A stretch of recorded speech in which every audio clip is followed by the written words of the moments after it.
Hello বন্ধুরা, welcome to math Guru. NIS daily related একটা বড় আপডেট পাওয়া যাচ্ছে। আপনাদের জানিয়ে ছিল কি এই 2000 প্লাস যা ভ্যাকেন্সি ফাঁকা আছে 2022 রিক্রুটমেন্ট প্রসেসে, সেই ভ্যাকেন্সিটা 20-22 রেগুলার ডিএলএডরা দাবি দিচ্ছে কি শুধুমাত্র ওদের জন্য এই ভ্যাকেন্সিটা ফাঁকা রাখানো ছিল। আর অ্যাট প্রেজেন্ট এই যা 2000 প্লাস ভ্যাকেন্সি আছে শুধুমাত্র ওদেরকে এর ভ্যাকেন্সির মধ্যে থেকে চাকরি দিতে হবে। এনআইএস ডিএলএডদেরকে এই যা রিমেনিং ভ্যাকেন্সি আছে তার মধ্যে ওদেরকে চাকরি দেওয়া পারবে না, কারণ এই ভ্যাকেন্সিটা শুধুমাত্র 20-22দের রাখানো হয়েছিল, এরকম দাবি রেগুলার ডিএলএডরা করছে। আর সেই নিয়ে ওরা একটা কলকাতা হাইকোর্টে অলরেডি কেসটাও ফাইল করে দিয়েছে, এর একটা হেয়ারিংও অলরেডি হয়ে গেছে। আগে এই কেসে রিলেটেড একটা বড় আপডেট আলমগীর স্যার যারা একটা অ্যাডভোকেট আছে উনি দিয়েছে। এটা আমি ডাইরেক্ট কোনো সোর্স থেকে আমি এটা পাইনি, আমি থার্ড পার্টি সোর্স থেকে এই আপডেটটা নিয়েছি। আগে উনি কি বলেছে সেইটা আপনারা দেখুন, তারপরে আমি এই ভিডিওটা নিয়ে আপনাদের সাথে আলোচনা করব। প্লাস এই যদি আমাদের এগেনস্টে কোনোভাবে জাজমেন্টটা কলকাতা হাইকোর্ট থেকে চলে আসলে কে এই কেসের জন্য এফেক্টেড হতে পারে সেইটাও নিয়ে আপনাদের সাথে এই ভিডিওর লাস্টে আমি আলোচনা করব।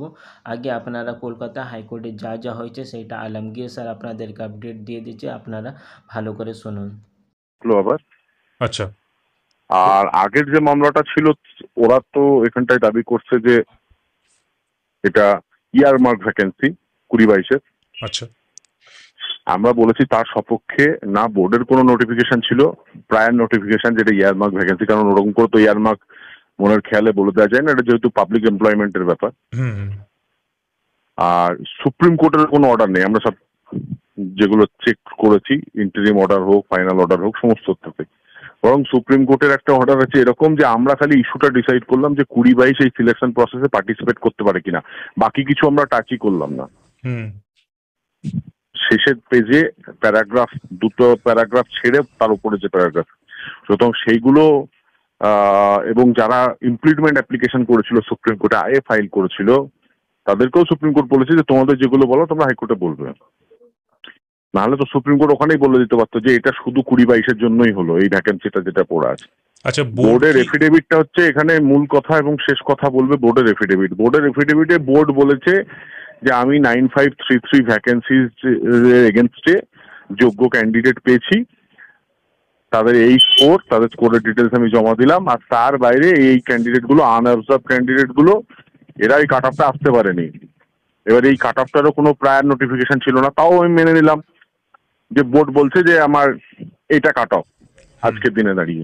তাহলে তারপরের যে ক্যান্ডিডেট গুলো যারা ভগ্নাংশ বা সামান্য কিছু নাম্বারের জন্য ওই কাট অফটা আসতে পারেনি, তারা কি একবারে এখান থেকে বাদ পড়ে গেল? এটাই হচ্ছে এখন সাবজেক্ট ম্যাটার।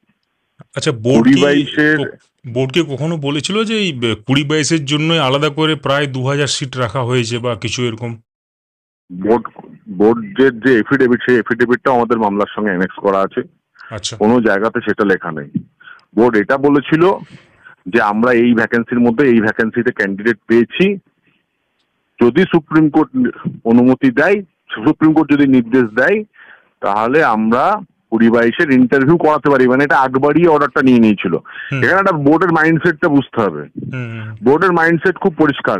এই যে 2022-এর ক্যান্ডিডেট গুলো বাদ গেল রিক্রুটমেন্ট থেকে প্রথম দফাতে, মানে ডিভিশন বেঞ্চের নির্দেশের পরে, এটা কাদের জন্য গেল? এটা বোর্ডের জন্যই গেল।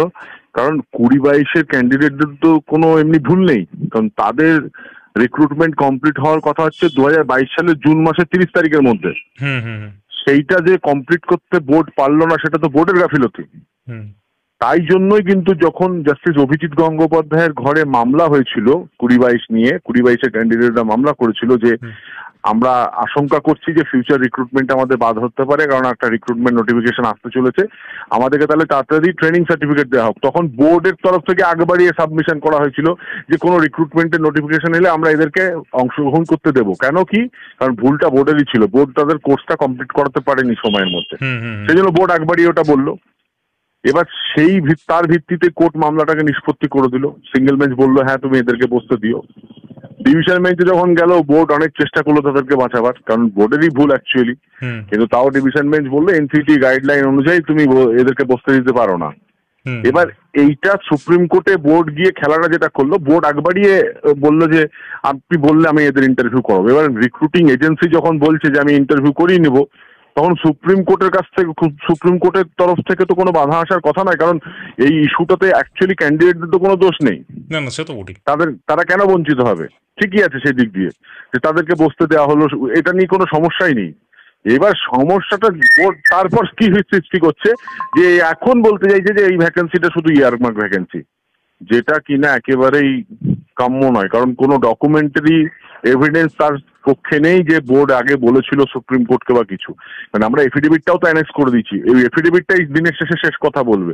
কোথায় লেখা আছে সেখানটা যে এই ভ্যাকেন্সিটা পড়া আছে শুধু 20-22-এর জন্য? না সে তো বটেই, সেটা আপনিও তো, আমি লাইভটা দেখছিলাম তখন আপনি ওইখানে সওয়াল করছিলেন যে এটা কোথায় লেখা আছে বা এরকম কোনো আছে কিনা ব্যাপারটা, মানে বোর্ড যখন যুক্তি দিচ্ছিল বোর্ডের আইনজীবী, তখন আপনি এটা বলেছিলেন দেখলাম যে এটা নিয়ে। একটা ব্যাপার হচ্ছে, আমি যদি দেখাতে পারি যে আমি একটা আনঅবজার্ভ ক্যান্ডিডেট।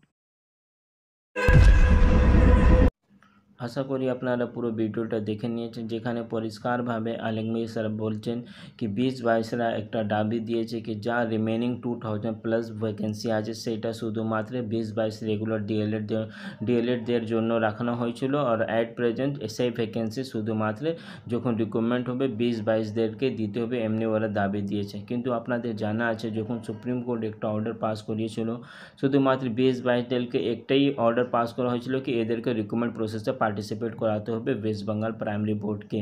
এর থেকে বেশি কিছু অর্ডার কপিতে লেখা নেই, কিন্তু ওরা আবার আলাদা করে হাইকোর্টে কেস করে দিয়েছে, আর একটা হেয়ারিং অলরেডি হয়ে গেছে। আর তারপরে ওখান থেকে যা অর্ডার পাস করেছে কলকাতা হাইকোর্ট, উনি বলেছে কি West Bengal primary board affidavit মাধ্যমে কলকাতা হাইকোর্টে সাবমিশন দেয় কি যা ভ্যাকেন্সিটা ভ্যাকেন্ট আছে সেইটা কি শুধুমাত্র 20-22দের জন্য না, যারা যারা মেরিট লিস্টের হিসাবে সে ভ্যাকেন্সিটা আসবে সবার জন্য।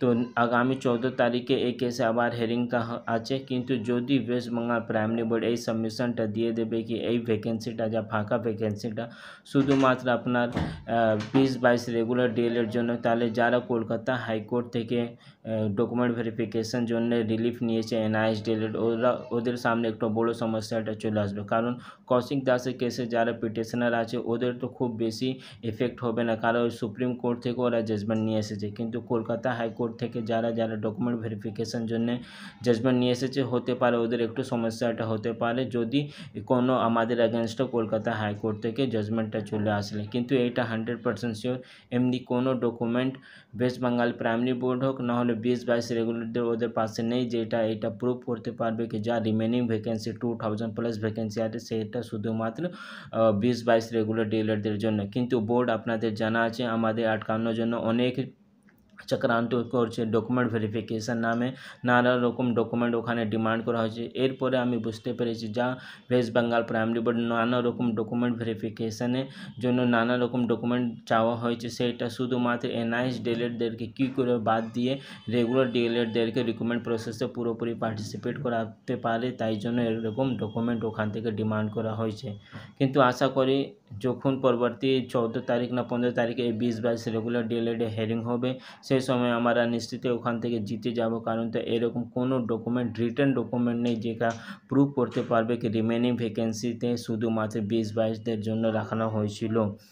এরপরে আমি সবাই এনআইএস ডিএলএড বিহার থেকে রিকোয়েস্ট করবো, শুধু কোর্ট কেস নিয়ে বসে থাকলে আমাদের কাজটা হবে না। এর আগেও আমি 2-3 বার ভিডিও করে আপনাদেরকে জানিয়েছিলাম প্রত্যেক এনআইএস ডিএলএডদেরকে চেষ্টা করতে হবে ওয়েস্ট বেঙ্গলে যারা হেভি ওয়েট পলিটিক্যাল লিডার আছে, বিশেষ করে যারা অভিষেক ব্যানার্জি না হলে মমতা ব্যানার্জির সাথে ডাইরেক্ট যদি আমরা দেখা করতে পারলে আমাদের সমস্যাটা সমাধান হয়ে যাবে। কারণ প্রাইমারি বোর্ড নিশ্চিত আমাদের এগেনস্টে আছে, আপনারা সবাই দেখেছেন সুপ্রিম কোর্টে কীরকম আমাদের বিরুদ্ধে সাবমিশনটা দিয়েছে। তারপরে এর আগে যখন কৌশিক দাস নতুন এমএ ফাইল করেছে তার মধ্যে উনি খুব অ্যাগ্রেসিভ আমাদের এগেনস্টে ছিল। তো হতে পারে আগামী যখন 22 তারিখে হেয়ারিং হবে সেই সময় আমাদের এগেনস্টই ওয়েস্ট বেঙ্গল প্রাইমারি বোর্ড থাকবে। কিন্তু আমাদের এর আগে চেষ্টা করতে হবে কোনোভাবে স্টেট গভর্নমেন্টদেরকে আমাদের ফেভারে সাবমিশন যদি সুপ্রিম কোর্টে দিয়ে দিলে একটা হিয়ারিংয়ে এই পুরোপুরি মামলাটা শেষ হয়ে যাবে। আর আগামী যত ভ্যাকেন্সি আসবে তা সেই সময় NISDLতে পুরোপুরি সমস্যাটা সমাধান আমরা দেখতে পারবো। কিন্তু যারা ভাবছে কি অ্যাট প্রেজেন্ট 2022 রিক্রুটমেন্টে আমরা পার্টিসিপেট করিনি, তো আমাদের কী দরকার আছে কোনো রকম কোনো স্টেপটা নেওয়া, তাদেরকে আমি বলে দিচ্ছি কি আজকে যদি আমরা এই প্রবলেমটা সলভ না করতে পারলে আগামী যত ভ্যাকেন্সি আসবে সেম প্রবলেমটা যা আজকে 2022 NISDL অভ্যর্থী যারা রিক্রুটমেন্টে পার্টিসিপেট করেছে ওরা ফেস করছে, সেম প্রবলেমটা আমরাও ফেস করব। আর যদি এই প্রবলেমটা আজকে রেখে গেলে আগামী যত ভ্যাকেন্সি আসবে প্রত্যেকটা ভ্যাকেন্সিটা আমরা এরকম প্রবলেমটা ফেস করব। তো আশা করি আপনারা ভালো করে বুঝে গিয়েছেন। আগামী যখন এই 20-22 রেগুলার ডিএলএড হিয়ারিংটা হবে আমি আপনাদেরকে আপডেটটা দিয়ে দেবো। এর মাঝখানে কিছু নতুন আপডেটটা আসলে সেইটাও আমি আপনাদেরকে জানিয়ে দেবো। চ্যানেলে নতুন থাকলে চ্যানেলকে সাবস্ক্রাইব করুন, এই ভিডিওটা প্রত্যেকটা গ্রুপে দিন আর ওদেরকে বলুন কি কী করে আমাদের এগেনস্টে ওয়েস্ট বেঙ্গল প্রাইমারি বোর্ড যদি সাবমিশনটা দিয়ে দিলে আমাদের অনেক সমস্যাটা হতে পারে। প্রত্যেক NISDLকে আমি আবার রিকোয়েস্ট করবো আপনারা লোকাল লিডার যা আছে বিশেষ করে যারা TMC লিডার ওদের সাথে ডাইরেক্ট দেখা করুন, আমাদের প্রবলেমটা ওদেরকে জানান। Thank you.